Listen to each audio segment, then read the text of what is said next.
നമസ്കാരം, right story ന്യൂസിലേക്ക് എല്ലാവർക്കും സ്വാഗതം. ഇന്ത്യക്കാരന് പാസ് എടുത്ത് മാത്രം പോകാനാകുന്ന ഇന്ത്യയിൽ ചില സംസ്ഥാനങ്ങളുണ്ട്, അറിയാമോ? കാട്ടുകള്ളന്മാരായ ബ്രിട്ടീഷുകാരുണ്ടാക്കിയ പഴയ നിയമത്തെ ഇന്നും ഇന്ത്യ ഗവൺമെന്റ് പിന്തുടരുന്നതിന്റെ കാരണം എന്തായിരിക്കും? പല ഇന്ത്യൻ സംസ്ഥാനങ്ങളിലേക്കും കടക്കണമെങ്കിൽ നമുക്ക് പാസ് വേണം. ഇന്ത്യയിലെ ചില സംസ്ഥാനങ്ങളിൽ ഇന്ത്യക്കാർക്ക് പോലും വിലക്കുണ്ട് എന്നർത്ഥം. ഏതാണ് ആ സംസ്ഥാനങ്ങൾ? എന്താണ് ഇതിന് പിന്നിലെ സായിപ്പിന്റെ ബുദ്ധി? നമുക്ക് പരിശോധിക്കാം.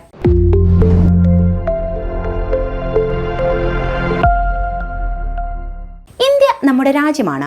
ഈ രാജ്യത്ത് ജീവിക്കുന്നത് കൊണ്ട് തന്നെ ഇന്ത്യൻ ഭരണഘടന ഉറപ്പു നൽകുന്ന ചില മൗലിക അവകാശങ്ങൾ നമുക്കുണ്ട്. ആ മൗലിക അവകാശങ്ങളിൽ ഉൾപ്പെടുന്ന ഒന്നാണ് ഇന്ത്യയിൽ എവിടെയും യഥേഷ്ടം സഞ്ചരിക്കാനുള്ള നമ്മുടെ അവകാശം.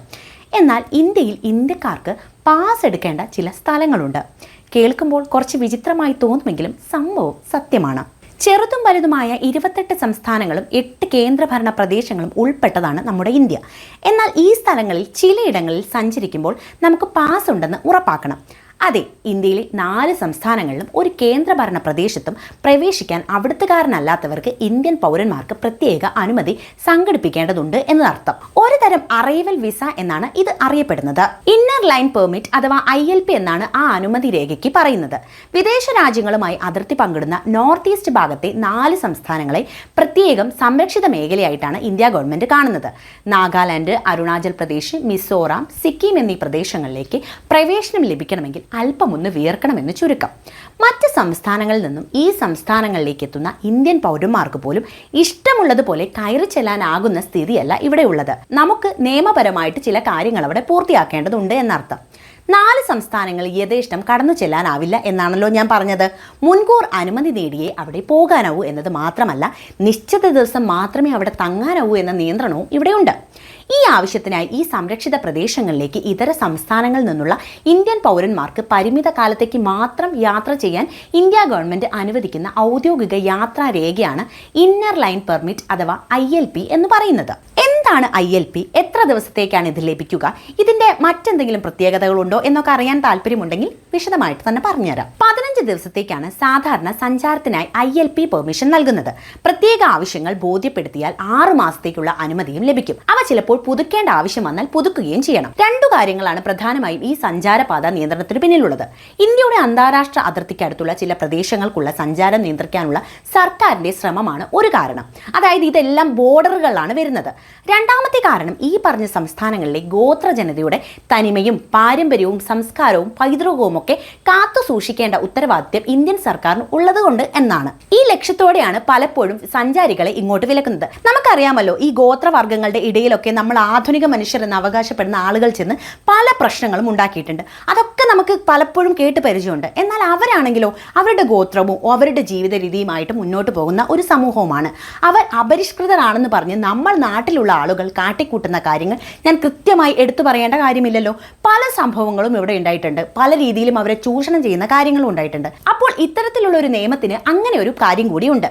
പ്രധാനപ്പെട്ട കാര്യം അല്ലെങ്കിൽ അതിന്റെ കാതൽ എന്ന് പറയുന്നത് ഗോത്രവർഗ്ഗങ്ങളെ സംരക്ഷിക്കുക എന്നത് തന്നെയാണ്. നിയമവിരുദ്ധ പ്രവർത്തനങ്ങൾക്ക് പോലും ഗോത്രവർഗ്ഗങ്ങളെ ഉപയോഗിച്ച ഒരു ചരിത്രം ഇന്ത്യയിൽ ഉണ്ടായിട്ടുണ്ട്. എന്താണ് ഇന്നർ ലൈൻ പെർമിറ്റ് എന്നും അത് ആരാണ് ഇവിടെ കൊണ്ടുവന്നതും എന്നറിയണ്ടേ? പറയാം. ആദ്യമായി ഈ രീതി ഇവിടെ നടപ്പിലാക്കിയത് ആരാണെന്നല്ലേ? അത് സായിപ്പന്മാരാണ്. ബ്രിട്ടീഷുകാർ ഇന്ത്യ ഭരിച്ചിരുന്ന കാലത്ത് അവരാണ് ഇത്തരമൊരു നിയമം ആദ്യം കൊണ്ടുവരുന്നത്. 1873 ബംഗാൾ ഈസ്റ്റേൺ ഫ്രോണ്ടിയർ റെഗുലേഷൻസ് അങ്ങനെ ഒന്നായിരുന്നു. ബ്രിട്ടീഷ് പ്രജകൾ ഈ സംരക്ഷിത മേഖലകളിൽ പ്രവേശിക്കുന്നതിൽ നിയന്ത്രണം ഏർപ്പെടുത്തുവാനായി അവർ ഈ നിയമം കൊണ്ടുവന്നു. ബ്രിട്ടീഷ് പ്രജ എന്നാൽ ബ്രിട്ടീഷ് ഇന്ത്യയിലെ പൗരന്മാർ തന്നെയാണ് കേട്ടോ. അതായത് ഇന്ത്യക്കാർ. അന്ന് ഭരിച്ചിരുന്നത് ബ്രിട്ടീഷുകാരാണല്ലോ, അതുകൊണ്ടാണ് ഇങ്ങനെ പറയുന്നത്. നാഗാ കുന്നുകളിലെ, അതായത് ഇന്നത്തെ നാഗാലാൻഡ് തദ്ദേശവാസികളുടെ ഗോത്ര തനിമയും നിലനിൽപ്പും സംരക്ഷിക്കാൻ ലക്ഷ്യമിടുന്ന നിയമം എന്നാണ് അവർ ഈ നിയമം കൊണ്ടുവന്നപ്പോൾ അവകാശപ്പെട്ടത്. എന്നാൽ ഇതിന് പിറകിൽ അവർക്ക് ചില ഗൂഢ ലക്ഷ്യങ്ങൾ ഉണ്ടായിരുന്നു എന്നതാണ് സത്യം. ധാരാളം വനവിഭവങ്ങളും തേയിലയും ആനക്കൊമ്പുകളും ഒക്കെ സമൃദ്ധമായി ലഭിച്ചിരുന്ന വനപ്രദേശമായിരുന്നു ഇത്. ഇന്ത്യക്കാർ അവിടെ ചെന്ന് കച്ചവടം നടത്തിയാൽ അവ ലാഭത്തോടെ വാങ്ങാനുള്ള തങ്ങളുടെ അവസരം നഷ്ടപ്പെടാതിരിക്കാനുള്ള അടവായിരുന്നു ബ്രിട്ടീഷുകാരുടെ ഈ നിയമത്തിന് പിന്നിലുള്ളത്. ഈ നിയമം പ്രാബല്യത്തിൽ വന്നതോടുകൂടി മറ്റു പ്രദേശങ്ങളിൽ നിന്നുമുള്ള ഇങ്ങോട്ട് അങ്ങോട്ടുള്ള തള്ളിക്കയറ്റം കുറഞ്ഞു എന്നതാണ് സാധ്യം. ബ്രിട്ടീഷുകാർ തങ്ങളുടെ വാണിജ്യ താല്പര്യങ്ങൾ സംരക്ഷിക്കുന്നതിനായാണ് ILP യഥാർത്ഥത്തിൽ സൃഷ്ടിച്ചതെങ്കിലും അവർ ഇന്ത്യ വിട്ടുപോയപ്പോൾ ഇന്ത്യ ഗവൺമെന്റ് ആ നിയമം പിൻവലിച്ചിട്ടില്ല എന്നതാണ് സത്യം. വടക്കുകിഴക്കൻ ഇന്ത്യയിലെ ഗോത്ര സംസ്കാരങ്ങളെ സംരക്ഷിക്കാൻ ഔദ്യോഗികമായി അത് തുടരാമെന്ന് ഇന്ത്യ ഗവൺമെന്റ് തീരുമാനിക്കുകയായിരുന്നു. അതായത് ഇവർ കൊണ്ടുവന്ന നിയമം എന്തിനാണോ കൊണ്ടുവന്നത് അതിന്റെ യഥാർത്ഥ കാരണത്തെ ഇന്ത്യ അംഗീകരിച്ചു എന്ന് സത്യം. ബ്രിട്ടീഷ് സബ്ജക്റ്റുകൾ എന്ന വാക്ക് 1950 സിറ്റിസൺ ഓഫ് ഇന്ത്യ എന്നാക്കി മാറ്റി ഇന്ത്യ അത് ഉപയോഗിക്കുകയാണ് ഇപ്പോൾ ഉള്ളത്. ഇന്ത്യയുടെ വടക്കുകിഴക്കൻ സംസ്ഥാനങ്ങളായ അരുണാചൽ പ്രദേശ്, ആസാം, മിസോറാം, മണിപ്പൂർ, നാഗാലാൻഡ്, ത്രിപുര, മേഘാലയ, സിക്കിം എന്നീ 8 സംസ്ഥാനങ്ങൾ നേപ്പാൾ, ഭൂട്ടാൻ, ചൈന, മ്യാൻമാർ, ബംഗ്ലാദേശ് തുടങ്ങിയ രാജ്യങ്ങളുമായി അതിർത്തി പങ്കിടുന്നവയാണ്. നമുക്കതറിയാലോ, ഭൂപടമൊക്കെ നോക്കുമ്പോൾ നമുക്കത് മനസ്സിലാവും.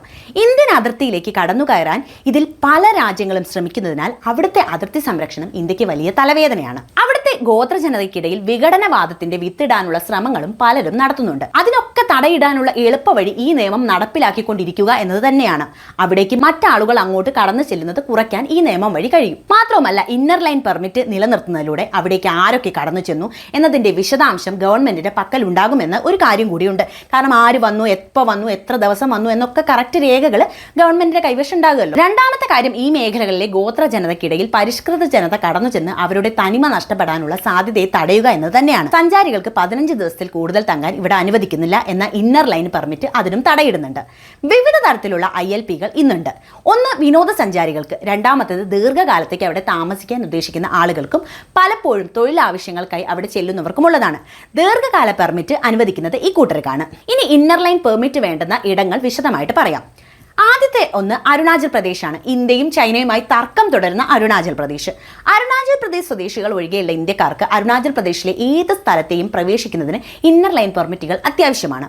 ഡൽഹി, കൊൽക്കത്ത, തേസ്പൂർ, ഗുവാഹത്തി, ഷില്ലോങ്, ദ്രിബുഗഡ്, ലഖിപൂർ, ജോർഘട്ട് എന്നിവിടങ്ങളിലെ അരുണാചൽ പ്രദേശ് സർക്കാരിന്റെ ഇഷ്യൂയിങ് അതോറിറ്റികളാണ് ILPകൾ നൽകുന്നത്. ആസം അല്ലെങ്കിൽ നാഗാലാൻഡുമായുള്ള അന്തർ സംസ്ഥാന അതിർത്തിക്ക് കുറുകെയുള്ള ഏതെങ്കിലും ചെക്ക് ഗേറ്റുകളിലൂടെ അരുണാചൽ പ്രദേശിലേക്ക് പ്രവേശിക്കുന്നതിന് ഇത് അത്യാവശ്യവുമാണ്. താൽക്കാലിക സന്ദർശകർക്കുള്ള ഒരു ILP 15 ദിവസത്തേക്ക് സാധ്യതയുള്ളതാണ്. അത് നീട്ടാനും അവസരമുണ്ട്. അതേസമയം സംസ്ഥാനത്ത് ജോലി ചെയ്യുന്നവർക്കും അവരുടെ അവിടുത്തെ കുടുംബാംഗങ്ങൾക്കും 1 വർഷത്തേക്ക് വരെ ഇവിടെ നിലനിൽക്കാൻ പറ്റും. അതിർത്തി പ്രദേശത്തെ പ്രത്യേക ബൂത്തുകളിൽ ബന്ധപ്പെട്ട രേഖ നൽകി നേരിട്ടോ അല്ലെങ്കിൽ സംസ്ഥാനത്തെ ഏതെങ്കിലും ഡെപ്യൂട്ടി കമ്മീഷണറുടെ ഓഫീസിൽ ഓൺലൈൻ വഴിയോ ILP നമുക്ക് എടുക്കാവുന്നതാണ്. 100 രൂപ ഫീ നൽകി വേണം ഇത് സ്വന്തമാക്കാൻ. രണ്ടാമത്തെ സംസ്ഥാനം മിസോറാമാണ്. അന്തർ സംസ്ഥാന അതിർത്തികളിലൂടെയുള്ള ഏതെങ്കിലും ചെക്ക് ഗേറ്റുകൾ വഴി മിസോറാമിലേക്ക് പ്രവേശിക്കുന്നതിന് ഇത് അത്യാവശ്യമാണ്. ഒരു സാധാരണഗതിയിൽ ഒരു താൽക്കാലിക ILP സന്ദർശകർക്ക് നൽകും. അത് 15 ദിവസത്തേക്കാണ് സാധ്യത ഉള്ളത്. കൂടാതെ അസാധാരണമായ സാഹചര്യങ്ങൾ ഇത് 1 മാസത്തേക്ക് നീട്ടാനും നിയമപരിരക്ഷയുണ്ട്. സിൽച്ചാർ, കൊൽക്കത്ത, ഗുവാഹത്തി, ഷില്ലോങ്, ന്യൂഡൽഹി എന്നിവിടങ്ങളിൽ നിന്ന് മിസോറാമിലേക്ക് പറക്കുന്നവർക്ക് ഐസ്വാളിലെ ലങ്പുയ് വിമാനത്താവളത്തിൽ എത്തുമ്പോൾ സുരക്ഷാ ഉദ്യോഗസ്ഥനിൽ നിന്ന് ILP സ്വീകരിക്കേണ്ടതുണ്ട്. എങ്കിൽ മാത്രമേ അങ്ങോട്ട് പ്രവേശനമുള്ളൂ. അടുത്തത് നാഗാലാൻഡ് ആണ്. നാഗാലാൻഡ് സർക്കാരാണ് അവിടത്തേക്കുള്ള ILPകൾ നൽകുന്നത്. മറ്റ് സംസ്ഥാനങ്ങളിലെ ഇന്ത്യൻ പൗരന്മാർക്ക് അന്തർ സംസ്ഥാന അതിർത്തികൾക്ക് അപ്പുറത്തുള്ള ഏതെങ്കിലും ചെക്ക് ഗേറ്റുകളിലൂടെ നാഗാലാൻഡിലേക്ക് പ്രവേശിക്കുന്നതിന് ഇത് നിർബന്ധവുമാണ്. നാഗാലാൻഡ് സന്ദർശകർക്ക് കൊഹിമ, ദിമാപൂർ, മോകോക് ചങ്ക്, ഷില്ലോങ്, കൊൽക്കത്ത എന്നിവിടങ്ങളിലെ ഡെപ്യൂട്ടി കമ്മീഷണർമാരിൽ നിന്ന് ILP ഇന്റർനെറ്റ് വഴിയും എടുക്കാവുന്നതാണ്. നാഗാലാൻഡിലെ ഏറ്റവും വലിയ നഗരവും പോർട്ട് ഹെഡുമായ ദിമാപൂർ സംസ്ഥാനത്ത് ALP ആവശ്യമില്ലാത്ത ഒരേയൊരു സ്ഥലമാണ്. ഇവിടെ ചെല്ലുമ്പോൾ നമുക്ക് അതിന്റെ ആവശ്യമില്ല. ദിമാപൂർ എയർപോർട്ടിൽ വിമാനമാർഗം എത്തുന്ന ഇന്ത്യക്കാർക്ക് ഒന്നുമില്ലാതെയും നഗരത്തിൽ എത്തിച്ചേരാനും താമസിക്കാനും അനുവാദമുണ്ട്. അടുത്തത് സിക്കിമിലെ ചില പ്രദേശങ്ങളാണ്. വടക്കുകിഴക്കൻ ഇന്ത്യയിലെ മനോഹരമായ ഒരു സംസ്ഥാനമാണ് സിക്കിം. സംസ്ഥാനത്തിന്റെ പല പ്രദേശങ്ങളും സഞ്ചാരികളെ വിസ്മയിക്കുന്ന തരത്തിലാണ് സിക്കിമിന്റെ ഭംഗി. അവിടം സന്ദർശിക്കണമെങ്കിൽ പക്ഷേ നിങ്ങൾക്ക് പെർമിറ്റ് കൂടിയേ തീരുള്ളൂ. അല്ലാതെ വെറുതെ അങ്ങോട്ട് കയറി ചെല്ലാനാകില്ല. നാതുല പാസ് ടൂർ, സോങ്ങോ ബാബ മന്ദിർ യാത്ര, സോങ്ഗ്രി ഹൈടെക്, യത്താങ് 0 പോയിന്റ്, യാത്രാ താങ്കു, ചോപ്തി വാലി യാത്ര എന്നിവയ്ക്കെല്ലാം ഈ അനുമതി പത്രം അത്യാവശ്യമാണ്. അടുത്തത് ലക്ഷദ്വീപാണ്. നമുക്ക് എല്ലാവർക്കും അറിയാം, കേരളവുമായി വളരെ ബന്ധപ്പെട്ട് കിടക്കുന്ന ഒരു സ്ഥലം കൂടിയാണ് നമ്മുടെ ലക്ഷദ്വീപ്. ഇന്ത്യയുടെ ഏറ്റവും ചെറിയ കേന്ദ്രഭരണ പ്രദേശമാണ് ലക്ഷദ്വീപ്.